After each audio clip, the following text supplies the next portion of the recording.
MPSC आणि UPSC या परीक्षा देणाऱ्या विद्यार्थ्यांसाठी आणि ज्यांनी मुख्य परीक्षेला म्हणजे मेन एक्झामला ज्यांनी सोशॉलॉजी विषय घेतलेला आहे अशा विद्यार्थ्यांसाठी हे व्हिडिओ लेक्चर अत्यंत उपयुक्त ठरणार आहे. आजच्या या व्हिडिओ लेक्चरमध्ये आपण पेपर क्रमांक 1 मधील प्रकरण 4 सोशॉलॉजिकल थिंकर्स, ज्याला मराठीमध्ये आपण समाजशास्त्रीय विचारवंत असं म्हणतो, हे समाजशास्त्रीय विचारवंत आपण बघणार आहोत. आजच्या या व्हिडिओ लेक्चरमध्ये आपण जर्मन समाजशास्त्रज्ञ कार्ल मार्क्स याच्याविषयी जाणून घेणार आहोत. पण तत्पूर्वी एक नम्र निवेदन, व्हिडिओ लेक्चर पूर्ण अटेंड करा. व्हिडिओ लेक्चर आवडल्यास नक्की लाईक, शेअर आणि सबस्क्राईब करायला विसरू नका. औद्योगिक क्रांतीने समाजामध्ये भांडवलदारी उत्पादन पद्धतीचा पाया घातला आणि या भांडवलशाही व्यवस्थेमध्ये किंवा भांडवलशाही समाजामध्ये 2 वर्ग अस्तित्वात आले. एक धनिकांचा वर्ग म्हणजे श्रीमंतांचा वर्ग आणि दुसरा मजुरांचा वर्ग. या भांडवलशाही व्यवस्थेमध्ये धनिक असणारा वर्ग श्रमिक असणाऱ्या म्हणजेच मजूर असणाऱ्या वर्गावर अन्याय करू लागला. अशा प्रकारची परिस्थिती त्यावेळेला निर्माण झालेली होती. म्हणजे धनिक वर्गाकडून श्रमिक वर्गाचे शोषण होत होते आणि त्यामुळे समाजामध्ये एक प्रकारची अन्यायकारक अशा प्रकारची परिस्थिती निर्माण झालेली होती. अशा या भांडवलशाही व्यवस्थेविरुद्ध ज्या अनेक विचारवंतांनी संघटितपणे आवाज उठवला त्यामध्ये कार्ल मार्क्स या विचारवंताचं नाव आपल्याला अग्रक्रमाने घ्यावं लागतं. अन्यायाविरुद्ध झगडणारा, गरीब आणि श्रीमंत यांच्या संघर्षाला परिवर्तनाकडे नेणारा, मजुरांचा कैवारी आणि आधुनिक साम्यवादी विचारवंत म्हणून कार्ल मार्क्स यांच्याकडे बघितलं जातं. अशा एक ना अनेक उपाध्यांनी ज्यांना गौरविलं जातं, तो कार्ल मार्क्स प्रत्यक्ष जीवनामध्ये कशा पद्धतीने घडला याविषयी आजच्या या व्हिडिओ लेक्चरमध्ये आपण बघणार आहोत. म्हणजे कार्ल मार्क्स यांचे सिद्धांत शिकण्याच्या पूर्वी किंवा त्यांचे विचार जाणून घेण्याच्या पूर्वी आपल्याला मुळात कार्ल मार्क्स हा होता कसा हे माहीत असणं खूप गरजेचं आहे. कारण या माहीत असण्यामुळे त्याने मांडलेल्या विचाराचं आपल्याला अधिक स्पष्टपणे विश्लेषण करता येईल आणि म्हणून अगोदर त्याची पार्श्वभूमी समजून घेणं खूप गरजेचं आहे.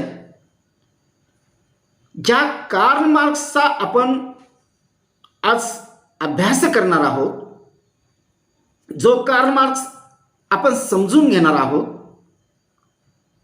त्या कार्ल मार्क्सचा जन्म जर्मन या देशातील राहीन या प्रांतातील ट्रियर या शहरात 5 मे 1818 रोजी हेनरिच व हेनरिटा या मातापित्याच्या पोटी झाला. पिता हेनरिटा हे त्या शहरातील उच्चभ्रू असणाऱ्या लोकांमध्ये उठबस करणारे प्रतिष्ठित वकील, पण आई मात्र ज्या जर्मन देशामध्ये राहत होती ती जर्मन भाषासुद्धा तिला नीट बोलता येत नव्हती, एक साधी गृहिणी. आणि म्हणून साहजिकच कार्ल मार्क्सचा अधिक ओढा आपल्या वडिलांकडे होता. कारण वडील पेशानं वकील, एक प्रतिष्ठित वकील, नावाजलेले वकील, आणि म्हणून साहजिकच त्यांचा ओढा आपल्या वडिलांकडे होता. आणि वडिलांना सुद्धा असं वाटत होतं, साहजिकच आहे की आपला जो पेशा आहे तोच पेशा मुलाने पुढे चालवावा, अशी एक सर्वसाधारण भावना ज्या इतर वडिलांची असते त्याचप्रमाणे कार्ल मार्क्सच्या सुद्धा वडिलांची इच्छा अशी होती की आपल्या मुलानं सुद्धा वकीलच व्हावं. त्या कालखंडामध्ये जेव्हा कार्ल मार्क्स लहान होता त्यावेळेला विशेषतः हे ज्यूपंथीय, कार्ल मार्क्स यांचं कुटुंब ज्यूपंथीय, आणि त्यावेळेला जर्मनीमध्ये ज्यू लोकांवर मोठ्या प्रमाणावर अत्याचार होत होते. आणि मग या अत्याचाराची झळ आपल्या कुटुंबियांना मिळू नये यासाठी कार्ल मार्क्सच्या वडिलांनी ख्रिश्चन धर्मांतर केलं आणि ख्रिश्चन धर्म स्वीकारला. लहान असणाऱ्या या कार्ल मार्क्सला आपल्या वडिलांनी ही केलेली धर्मांतराची कृती अजिबात आवडली नव्हती. म्हणजे लहानपणामध्येच कार्ल मार्क्स यांच्या विचारामध्ये बंडखोर वृत्ती, वडिलांनी केलेली ही कृती अजिबात आवडलेली नव्हती. पण तरी त्यांच्या वडिलांनी हा धर्म स्वीकारला. जसा जसा कार्ल मार्क्स लहानाचा मोठा होऊ लागला त्याला शाळेमध्ये घातलं. त्याचं प्राथमिक शिक्षण म्हणजे सुरुवातीचं शिक्षण कार्ल मार्क्स हे त्याच्या जन्मगावीच झालं. वयाच्या 17व्या वर्षी म्हणजे इसवी सन 1835 मध्ये वडिलांच्या इच्छेनुसार त्याने बॉन विद्यापीठामध्ये कायद्याचा अभ्यास करण्यासाठी प्रवेश घेतला. कायद्याचा अभ्यास यामध्ये कार्ल मार्क्सचं मन अजिबात रमत नव्हतं. वडिलांची इच्छा तशी होती पण मुळात याची इच्छा तशी नव्हती आणि यामध्ये संघर्ष निर्माण झाला. जेमतेम वर्ष त्या ठिकाणी त्या बॉन विद्यापीठामध्ये काढतो तोच तेथून तो वर्षाच्या आत परत आला आणि इसवी सन 1836 मध्ये मग त्यानं बर्लिन विद्यापीठामध्ये प्रवेश घेतला. बर्लिन विद्यापीठामध्ये प्रवेश घेतल्यानंतर या ठिकाणी मात्र कार्ल मार्क्सच्या जीवनाला कलाटणी मिळाली. कारण या बर्लिन विद्यापीठामध्ये हेगेलच्या तत्त्वज्ञानाचा फार मोठ्या प्रमाणावर प्रभाव पडलेला होता आणि हेगेलच्या या तत्त्वज्ञानाने कार्ल मार्क्ससुद्धा प्रभावित झालेला होता. आणि मग तिथं आल्यानंतर कार्ल मार्क्सनं कायद्याचा अभ्यास सोडून दिला आणि फिलॉसॉफीचा म्हणजे तत्त्वज्ञानाचा अभ्यास करायला सुरुवात केली. फिलॉसॉफीचा अभ्यास करायला सुरुवात केल्यानंतर वयाच्या 23व्या वर्षी म्हणजे इसवी सन 1841 मध्ये त्यांनी एना विद्यापीठातून natural philosophy of Democritus and Epicurus या विषयातनं डॉक्टरेट पदवी मिळवली म्हणजे PhD मिळवली. आणि PhD मिळवल्यानंतर साहजिकच कार्ल मार्क्सला त्या ठिकाणी त्या एना विद्यापीठामध्ये प्राध्यापक होण्याची इच्छा निर्माण झाली. इच्छा झाली पण आपला स्पष्ट आणि अत्यंत जहाल विचारसरणीमुळे कार्ल मार्क्सला ही नोकरी मिळाली नाही. मग पर्यायाने 1842 मध्ये कार्ल मार्क्सने एका वृत्तपत्रामध्ये काम करायला सुरुवात केली. त्या वृत्तपत्राचं नाव होतं रायनिश झिटुंग.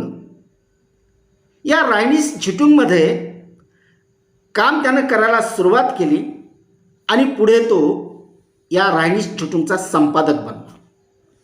संपादक बनल्यानंतर कार्ल मार्क्सने त्यावेळच्या असणाऱ्या जर्मन सरकारच्या धोरणाविरुद्ध त्यामध्ये लिखाण करायला सुरुवात केली आणि एवढ्या प्रचंड विरोधामध्ये तो लिखाण करायला लागला की जर्मन सरकारला नाईलाजानं त्याला हद्दपार करावं लागलं.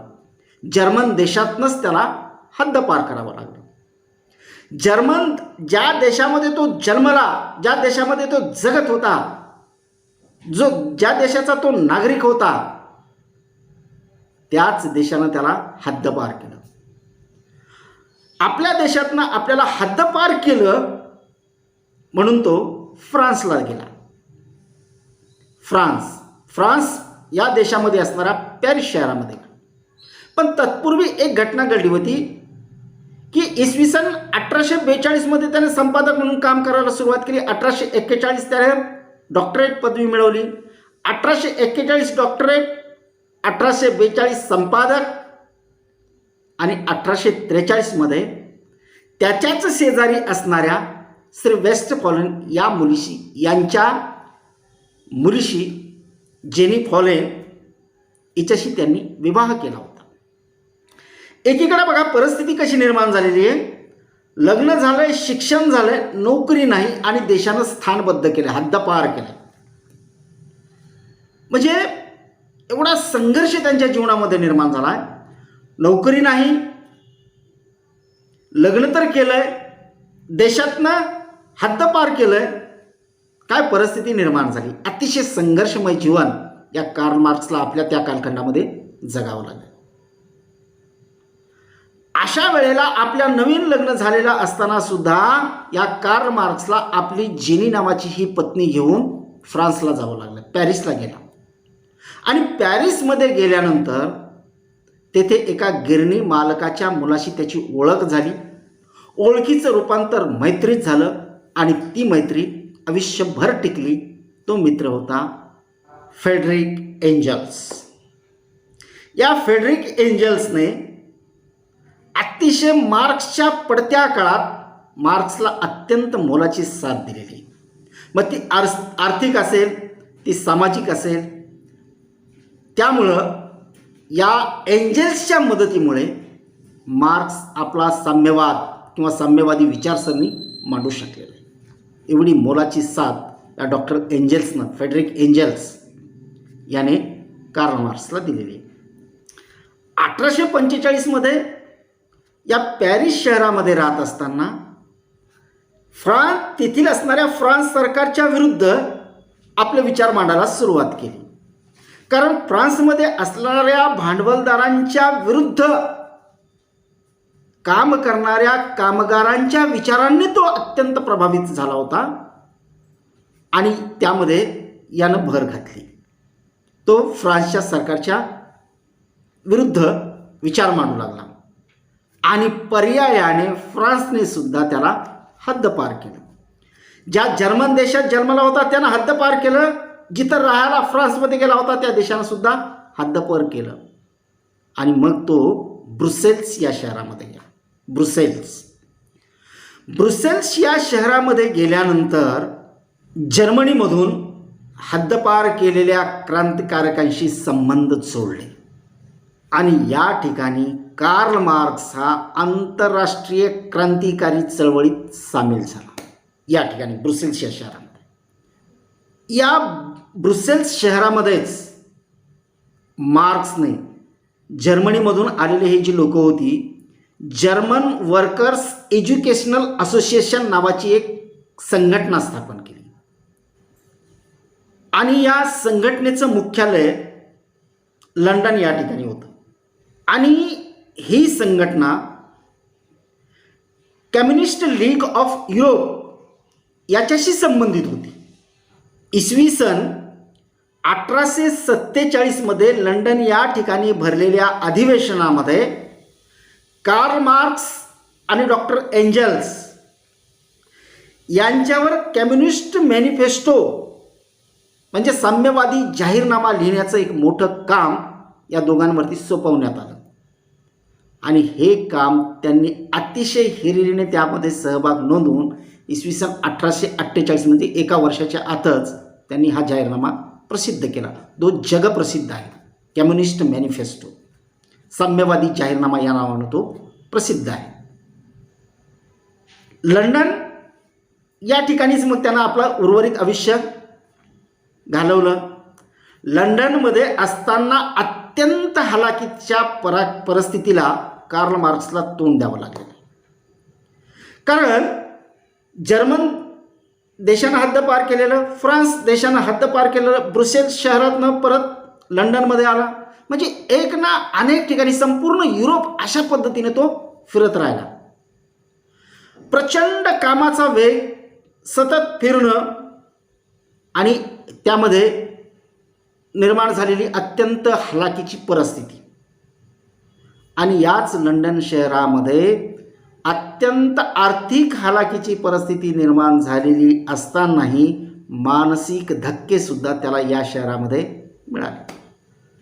लंडन या शहरामध्ये वास्तव्य करीत असताना अत्यंत हलाखीच्या परिस्थितीला कार्ल मार्क्सला तोंड द्यावं लागलं. हे तोंड देत असताना मजूर वर्गाचं संघटन मात्र कमी करण्याचा त्यानं प्रयत्न केलेला नाही. मजूर वर्गाचं तो संघटन करीतच राहिला आणि इसवी सन 1864 त्याच्याच प्रयत्नातून आंतरराष्ट्रीय मजूर संघाची स्थापना झाली आणि 1866 त्यांनी दास कॅपिटल नावाचा ग्रंथ लिहायला प्रसिद्ध केला, जो जगप्रसिद्ध आहे. जगातील कामगारांना त्यानं तो आव्हान केलं की जगातील कामगारांनो एक व्हा. अशा पद्धतीचं आव्हान ज्या पुस्तकातनं केलं ते पुस्तक त्यानं लिहायला घेतलं. आर्थिक परिस्थिती एकीकडे हलाखीची बनलेली असतानाच दुसरीकडे मात्र मानसिक धक्केही त्याला बसत होते आणि इसवी सन 1881 त्याची लाडकी असणारी प्रिय असणारी पत्नी जेनी फॉलेन हिचा मृत्यू झाला. एक अपघात हा संपतो न संपतो तोच पुढच्या वर्षी त्याची लेक ही मृत्युमुखी पावली. एक दुःख सरत न सरत तोच दुसराही धक्का त्याला बसला आणि या धक्क्यातनं सावरणं कार्ल मार्क्सला कठीण केलं आणि अखेरीस इसवी सन 14 मार्च 1883 या दिवशी आपल्या आराम खुर्चीमध्ये आपल्या अभ्यासिकेमध्ये बसलेला असतानाच निद्रिस्त अवस्थेतच या कार्ल मार्क्सला मरण आलं. कार्ल मार्क्स मेला 1883, पण कार्ल मार्क्सच्या मरणाची दखल त्यांच्या शेजाऱ्यानं सुद्धा घेतली नाही. ज्या कार्ल मार्क्सनं मजूर वर्गासाठी ज्यांच्यासाठी म्हणून काम केलं होतं त्या लोकांनी कार्ल मार्क्सच्या मरणाची दखल घेतली नाही. एवढंच काय, त्याच्या अंत्यविधीला म्हणजे खांदा द्यायला जेवढे लोक लागतात तेवढीच लोक त्या अंत्यविधीमध्ये सामील झालेली होती आणि त्यामध्ये त्याचा मित्र डॉक्टर एंजल्स हा सुद्धा होता. डॉक्टर एंजल्सना नवल वाटलं, आश्चर्य वाटलं की अरे ज्या माणसानं ज्यांच्यासाठी म्हणून हे काम केलं, आपलं आयुष्यभर झिजवलं, अनेक यातना सहन केल्या, त्या माणसाच्या मरणाची साधं दखल सुद्धा या लोकांनी घेऊ नये. आणि त्या दफनविधीच्या ठिकाणी डॉक्टर एंजल्स रडला, ढसाढसा रडला. त्या ठिकाणी त्याने एक छोटेखानी भाषण सुद्धा केलेले आहे आणि त्या ठिकाणी त्याने शब्द काढले मजुरांचा कैवारी. आणि मग त्या ठिकाणी त्याने शपथ घेऊन असं सांगितलं की मार्क्स तू मेलास, पण मी तुला असं मरू देणार नाही. तू मेलास, ज्यांच्यासाठी तू काम केलं होतंस त्या लोकांनी तुझ्या मरणाची दखल घेऊ नये, मी तुला असं मरू देणार नाही. त्या ठिकाणी त्यानं शपथ घेतली आणि शपथ घेऊन घरी आला आणि कार्ल मार्क्सनं जे जे म्हणून ग्रंथ लिहिलेले होते, जी जी त्याची ग्रंथ संपदा होती ती जगभरातल्या वेगवेगळ्या भाषेमध्ये तो भाषांतर केलं. संपूर्ण ग्रंथांचं त्यानं जगातल्या वेगवेगळ्या भाषांमध्ये भाषांतर केलं आणि भाषांतर केल्यानंतर जगभरातल्या लोकांमध्ये जेव्हा कार्ल मार्क्स वाचनात आला त्यावेळेला जगभरातल्या या सामान्य कष्टकरी श्रमिक मजूर असणाऱ्या लोकांना वाटायला लागलं की अरे हे तर माझ्या हिताचं आहे. आणि मग मेल्यानंतर कार्ल मार्क्स लोकांना कळाला, खऱ्या अर्थाने कार्ल मार्क्स तो मेल्यानंतर कळाला. आणि मग तिथून अर्ध्या अधिक युरोप खंडाने कार्ल मार्क्स स्वीकारला. कार्ल मार्क्स स्वीकारला म्हणजे कार्ल मार्क्सला स्वीकारलं, मार्क्सची विचारसरणी स्वीकारली, साम्यवादी विचारसरणी स्वीकारली. पण कधी? कार्ल मार्क्स मेल्यानंतर. कशाद्वारे? की त्यानं लिहिलेले जे ग्रंथ होते त्या ग्रंथामधले जे विचार होते त्या विचारांच्या माध्यमातून कार्ल मार्क्स हा जगाला कळाला. आणि तेव्हा कुठे लोकांना तो कळाला. दरम्यानच्या कालखंडामध्ये जर्मनमध्ये सत्तांतर झालं आणि सत्तांतर झाल्यानंतर जर्मनमधील लोकांनाही तिथल्याही सरकारला कळालं की यानं अनेक लोकांच्या हिताचं काम केलेले. जर्मन सरकारनं ज्या इंग्लंड शहरामध्ये त्याचा दफनविधी झाला होता त्या ठिकाणी जाऊन शासकीय इतमामात त्याची ती अंत्यविधी परत एकदा केली, दुसऱ्यांदा. त्याला उकरलं, त्याला काढलं, त्याची अंत्यविधी केली दुसऱ्यांदा. म्हणजे अशा रीतीने इतिहासामध्ये जगाच्या पाठीवर असा एकमेव व्यक्ती की ज्याची 2 वेळा अंत्यविधी करावी लागली. मेल्यानंतर शासकीय इतमामात जर्मन सरकारने केली इंग्लंड या ठिकाणी जाऊन, आणि मेल्यानंतर मरण्याच्या पूर्वी की जीवन अशा पद्धतीचं. म्हणजे एकंदरीत आपल्याला काय याच्यातनं मिळतं की पुढे जे विचार, जे क्रांतिकारी विचार कार्ल मार्क्सने मांडलेले होते त्या विचाराला पुष्टी कुठून मिळत होती आणि कशा पद्धतीने मिळत होती. त्याने लिहिलेले ग्रंथ, त्याच्यावर पडलेला लोकांचा प्रभाव, या सगळ्या गोष्टी आपल्याला यातनं मिळतात. म्हणजे आपल्या पुढील अभ्यासासाठी ही माहिती आपल्याला उपयुक्त ठरते. आता कार्ल मार्क्स यांनी जी ग्रंथसंपदा लिहिलेली आहे ती ग्रंथसंपदा थोडक्यात बघूया.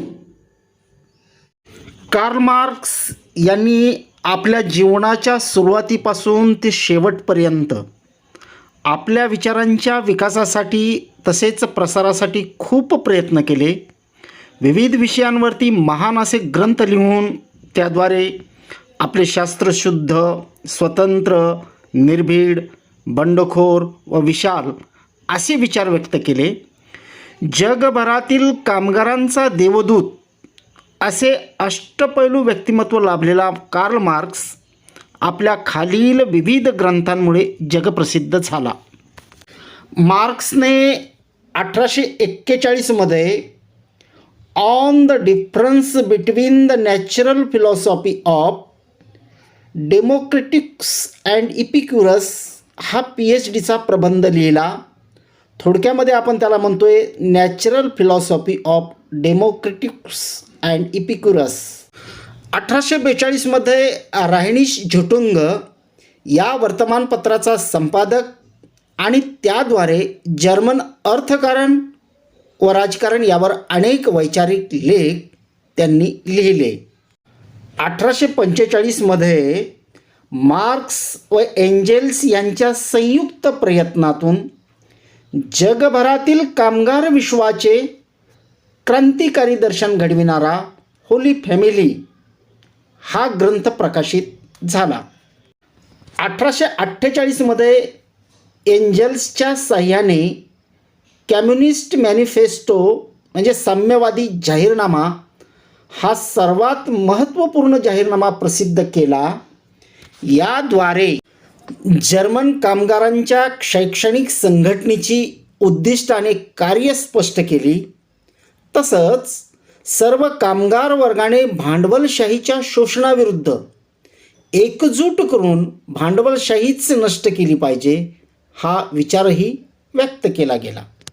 इसवी सन 1847 द पॉवर्टी ऑफ फिलॉसॉफी म्हणजे तत्त्वज्ञानाचे दारिद्र्य हा ग्रंथ लिहून त्यामध्ये त्यांनी द्वंद्वात्मक भौतिकवाद आणि ऐतिहासिक भौतिकवाद याविषयीचे महत्त्वपूर्ण विचार मांडले आहेत. 1859 अ क्रिटिक ऑफ पॉलिटिकल इकॉनॉमी अर्थात राजकीय अर्थशास्त्रावरील टीका हे पुस्तक प्रकाशित झाले. इसवी सन 1867 दास कॅपिटल या विश्वविख्यात ग्रंथाचा पहिला खंड प्रकाशित झाला आणि यानंतरचे 2 खंड एंजल्सने मार्क्सच्या मृत्यूनंतर 1885 व 1894 यामध्ये प्रकाशित केले. दास कॅपिटल हा ग्रंथ मार्क्सचा ध्येयवाद स्पष्ट करणारा ग्रंथ असल्याने त्याद्वारे मार्क्सची विद्वत्ता स्पष्टपणे जगाच्या प्रत्ययाला आली. तसेच भांडवलशाहीच्या शोषणाविरुद्ध कामगारांनी एकत्र येऊन लढा द्यावा असा क्रांतिकारक विचार मार्क्सने या ग्रंथाद्वारे प्रतिपादन केला. 1875 the critique of Gotha programme हा मार्क्सचा समीक्षण वजा ग्रंथ प्रकाशित झाला. Economic and philosophical manuscripts and the German ideology हे ग्रंथ मार्क्सच्या मृत्यूनंतर प्रकाशित करण्यात आले. मार्क्सच्या या विविध महत्त्वपूर्ण ग्रंथांद्वारे त्यांची पत्रकारिता, त्यांचे क्रांतिकारक लेख, भांडवलशाहीच्या शासनाचे खरे चित्र, मजूर वर्गातील जागृतीसाठी संघर्षाची गरज, तसेच संपूर्ण जगात वर्गविरहित समाजाची स्थापना आणि वर्ग संघर्षाचा शेवट म्हणजे भांडवलदाराचा नाश व त्यासाठी क्रांतीची गरज यासारखे विचार अत्यंत महत्त्वपूर्ण ठरले गेले. त्यामुळेच मार्क्स मृत झाला, परंतु त्यांचे विचार आज देखील जिवंत असल्याचे निदर्शनास येते. मित्रो, व्हिडिओ लेक्चर अटेंड केल्याबद्दल धन्यवाद. व्हिडिओ लेक्चर आवडला असेल तर नक्की लाईक, शेअर आणि सबस्क्राईब करायला विसरू नका. भेटूया नेक्स्ट व्हिडिओ लेक्चरमध्ये.